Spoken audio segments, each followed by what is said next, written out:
Bonjour, je vais me présenter. Je m'appelle Armelle Lelarge. Je vous remercie d'être présent et présente aujourd'hui lors de mon talk. Il faut savoir une chose à mon sujet, je n'ai pas toujours été développeuse. Il y a 3 ans, j'étais infirmière. Et aujourd'hui, je suis consultante JS Kotlin chez Shodo. Pour ceux et celles qui étaient là, Laurie a expliqué ce que c'était. Pour ceux qui viennent d'arriver, Shodo, c'est une ESN Craft avec un modèle social qui se base sur la justice sociale, notamment sur la redistribution des richesses, la confiance et la transparence. Avant de vous expliquer pourquoi j'ai fait mon talk sur le guide de survie pour développeurs juniors, le TDD comme allié pour résoudre les problèmes complexes, j'ai 2 questions pour vous. La première, c'est levez la main si vous connaissez le TDD.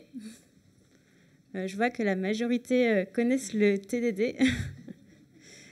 Mais pour rappel, je vais vous expliquer, pour ceux qui ne connaissent pas les étapes du TDD.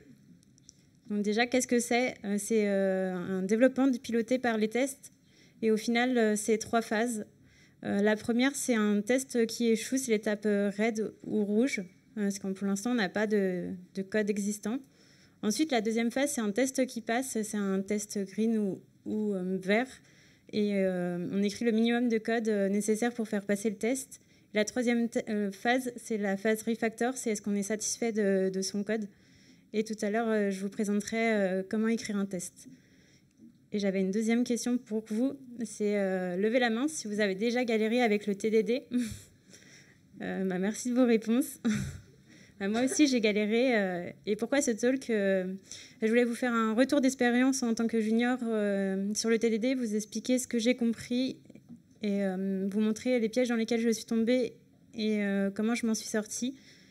Je pensais avoir compris ce que c'était le TDD avec le kata FizzBuzz. Qu'est-ce qu'un kata ? C'est un exercice de code. Et c'est surtout en arrivant chez Shodo que j'ai fait le kata Romance Numerals que je me suis aperçue que c'était bien plus compliqué que ça. La première fois que je l'ai fait, j'ai découpé naïvement le problème en commençant par les chiffres 1, 2, 3, 4 et c'était très difficile. Et là, mon coach m'a dit de me poser et de prendre du recul pour voir si je voyais une autre façon de découper le problème. Et après, j'ai pensé à symboles de base et les répétitions. Et du coup, j'ai pu prendre plus de recul et penser à un autre découpage. Pour progresser, du coup, j'ai lu des livres et j'ai regardé des tutoriels. Et du coup, pour moi, c'est un piège de regarder des tutoriels parce qu'en fait, pour moi, il manque les différents découpages et les prises de recul. Quand je vais vous montrer le kata, moi, il m'a fallu au moins 5 fois et c'est normal de galérer au départ. Et en fait, c'est différentes étapes, étape red, green, refactor. Et on recommence, mais qu'est-ce qui se passe si un test passe directement vert ou comment on écrit un test sans code existant On a plein de concepts, on pense que c'est facile, mais en fait, pas spécialement. Moi, j'étais infirmière avant et c'était un peu obscur au départ. Donc au début, en fait, comment j'ai résolu un problème complexe ? Tout simplement, je ne connaissais pas le TDD et j'ai galéré du coup. Et du coup, j'ai fait une application avec des bugs. L'implémentation était difficile et parfois, j'avais plusieurs règles métiers à gérer et du coup, je devais recommencer. Et après, du coup, j'ai découvert le TDD et ça m'a permis de faire des baby steps, c'est-à-dire des petites étapes. Je vais vous montrer après avec le kata Game of Life. Et du coup, ça permet de prendre du recul et de comprendre les besoins métiers et de ne pas hésiter à poser des questions aux collègues ou aux experts métiers pour bien comprendre le besoin et de ne pas implémenter quelque chose qu'on n'a pas besoin. Donc maintenant, je vais vous expliquer, je vais vous montrer ce que kata Game of Life et qu'est-ce que c'est. Là, vous pouvez voir que c'est une grille, c'est une partie, mais en fait, c'est un jeu à 0 joueur, c'est automatique. Et en fait, une cellule, c'est soit vivant, soit elle est morte. Et en fait, c'est à chaque tour, suivant des règles métiers, en fait, soit elles vivent, soit elles meurent. Et en fait, il y a différentes règles métiers. Et en fait, par exemple, toute cellule vivante ayant moins de 2 voisins vivants meurt. Toute cellule vivante ayant 2 ou 3 voisins vivants survit à la génération suivante. Je ne sais pas si ça vous parle, mais moi, ça ne me parlait pas spécialement. Donc, j'ai fait des schémas pour m'aider à mieux comprendre les besoins métiers. Et par exemple, la première, c'est toute cellule vivante ayant moins de 2 voisins vivants meurt comme par sous-population. Donc, on peut voir que au début, la cellule est vivante et ensuite, elle meurt. La deuxième règle métier, c'était toute cellule vivante ayant 2 ou 3 voisins vivants survit à la génération vivante. Donc là, on peut voir au départ qu'il y a 3 cellules vivantes. La cellule du milieu, du coup, elle survit à la génération suivante. Parce qu'il y avait 3 voisines vivantes au départ. La troisième règle métier, c'est une cellule vivante avec plus de 3 voisines vivantes meurt. Donc la cellule du milieu, au départ, elle a 4 cellules vivantes. Et ensuite, du coup, elle meurt. Et la quatrième règle métier, c'est une cellule morte avec exactement 3 voisines vivantes devient vivante. Et du coup, là, il y a exactement 3 voisines au départ. Donc la cellule est morte et après, elle devient vivante. Donc c'est bien important de comprendre le besoin métier avant d'implémenter le code. Voilà. Et maintenant, je vais vous expliquer comment écrire un test. Donc, au début, je me suis dit par quel bout prendre le kata Game of Life. Et je me suis dit le cas le plus simple, c'était la grille. Et là, c'est la première phase, c'est l'étape rouge. Et donc là, je vais juste initialiser une grille 3 par 5. Et il ne faut pas se prendre la tête au départ de bien nommer le test. On peut le renommer après. Et le mettre en français, c'est ce qui m'a bloqué au début, de me prendre la tête. C'était le bon test ou s'il était bien nommé, mais ce n'est pas le principal. Et après, ce qui m'a aidé dans l'étape rouge pour continuer, c'était de commencer par les assertions. Donc, c'est quoi les assertions? C'est les résultats qu'on attend. Et dans ce cas-là, c'est pour la grille de 3 par 5. Dans la grille, on attend les lignes, par exemple, c'est 3 et les colonnes, c'est 5. Et on ne peut pas se tromper parce que les paramètres, c'est 3 et 5. Et de quoi, en fait, on a besoin pour atteindre ces résultats? On aura... Pardon, c'est le sens inverse. Et du coup, on a besoin d'une classe grid avec des paramètres 3 et 5. Et du coup, ça va devenir... en fait, c'est un peu un cahier de brouillon et ça va devenir un exemple du code qu'on veut faire par la suite. Donc, ça va être l'étape verte. Et en fait, l'étape verte, il faut le minimum de code pour faire passer le test. Et en fait, là, j'ai juste fait une classe grid avec les paramètres rose et cols. Et ça pouvait pas... le test d'avant, ça nous aidait en fait, à introduire les concepts. Et c'est peut-être naïf, mais c'était le code minimum pour faire passer le test. Et après, la dernière étape, c'était l'étape refactor. C'était pour savoir si on était content de notre code. Et là, j'ai juste écrit une simple classe. Et pour l'instant, je suis satisfaite de mon code. Et donc, je vais passer dans... Le premier piège que j'étais tombée, c'est l'étape red dans red. Et qu'est-ce que ça signifie? C'est moi qui l'ai nommé comme ça. Le second test, en fait, j'ai fait sur la position des voisins sur la grille au centre. Donc, on peut voir sur le schéma que j'ai une grille de 3 par 3 et la cellule, elle est au centre. Et en fait, je vais retourner toutes les positions qui sont autour. Et au début, en fait, j'avais implémenté directement la fonction getNeighbor position et position. Mais en fait, le piège que je suis tombée, en fait, c'est en TDD qu'il faut écrire un test avant d'implémenter le code. On aurait pu implémenter la fonction getNeighbor position, parce qu'on a la notion de grille avant. Mais en fait, on n'a pas la notion de position, parce qu'on n'en a pas parlé au début de notre kata. Donc, qu'est-ce qu'on fait dans ce cas-là? Du coup, il faut commenter le code. Et en fait, j'ai mis une assertion fail. En fait, c'est comme quoi on a besoin de la position. Et en fait, le test va toujours compiler. Et il sera toujours rouge. Et comme ça, on y pensera qu'il faudra qu'on passe au vert par la suite. Et donc, comme je vous ai dit, il faut écrire un nouveau test avant d'implémenter le code. Et du coup, je vais repartir sur un nouveau test sur la position. Donc là, c'est créer une position.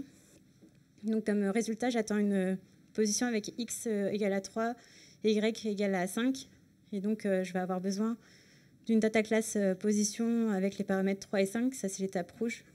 Ensuite, je vais passer à la prochaine étape, c'est l'étape verte. Donc je vais avoir une data class position avec les paramètres X et Y. Et pour savoir, la troisième phase, c'est l'étape refactor, c'est est-ce qu'on est satisfait de notre code. Pour l'instant, je suis satisfaite de mon code, donc je ne change rien. Et donc, on va revenir au premier test initial.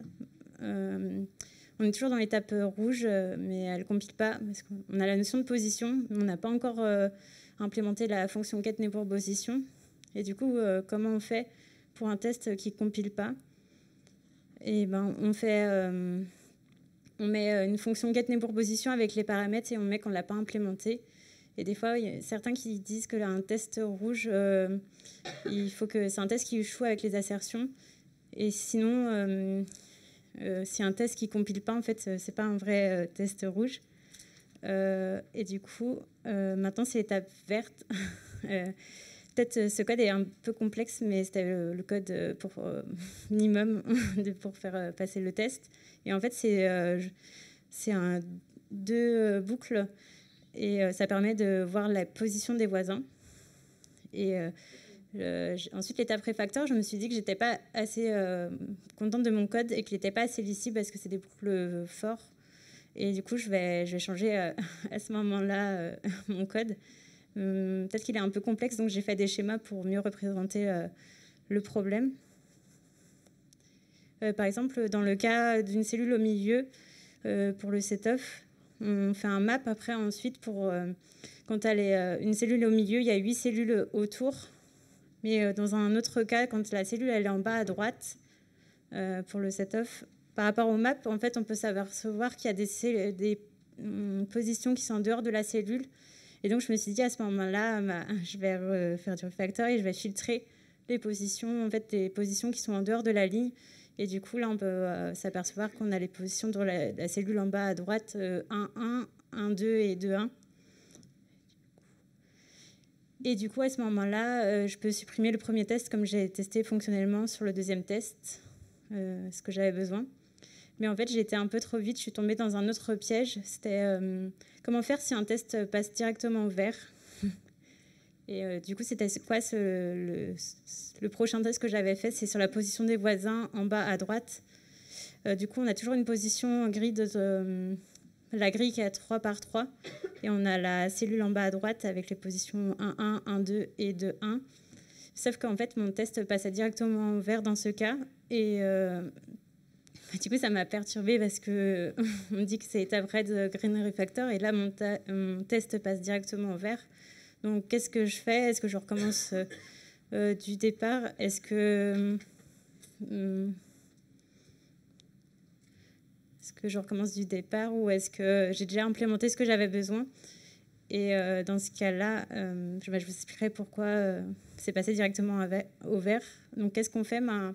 On change l'assertion pour voir si le test, si j'ai bien testé ce qu'il fallait. Et si, par exemple, pour ce test-là, j'ai juste changé avec une position vide. Et là, le test était bien en rouge. Et du coup, mais en fait, c'est que j'avais été trop loin dans le test précédent. Parce qu'en fait, j'ai fait du refactor trop tôt. J'aurais dû attendre qu'il y ait 2 tests pour faire du refactor. C'est important de faire des baby steps, des petites étapes. Et c'est aller vraiment au fur et à mesure. Là, c'était trop tôt dans ce cas-là. Et du coup, en quoi le TDD m'a aidé? Du coup, moi, ça m'a permis d'avoir confiance dans ce que je faisais et avoir un feedback rapide. Et du coup, d'avoir confiance en moi, ce que je faisais pour l'équipe, le client et l'expérience utilisateur. Et vraiment d'essayer de faire les petites étapes, les plus petites étapes possibles et d'avoir une rigueur dans ce que je faisais. Moi, ce qui m'aide, c'est de faire un commit sur l'étape rouge qui ne compile pas, ensuite l'étape rouge qui compile, ensuite l'étape verte et ensuite l'étape refactor. Après, c'est une méthode pour moi. Et après, de bien comprendre les règles métiers et de bien de poser le problème, par exemple un schéma, une feuille, et si on a des questions à poser, à tout ce qui peut nous aider. Voilà. Et du coup, j'ai fait 2 approches sur le kata Game of Life. Soit c'est une grille ou une règle métier. Je vous laisserai regarder. Si vous avez des questions dessus, n'hésitez pas. Et du coup, je voulais vous remercier de votre écoute et je voulais remercier Shodo et toutes les filiales pour les répétitions, le coaching. Et n'hésitez pas à passer sur notre stand Shodo. Laurie, future CEO, du coup, dès janvier, vous parlera du modèle Shodo et de la sororité. Et n'hésitez pas plus tard si vous avez des questions. Et n'hésitez pas si vous avez des feedbacks. Voilà, merci.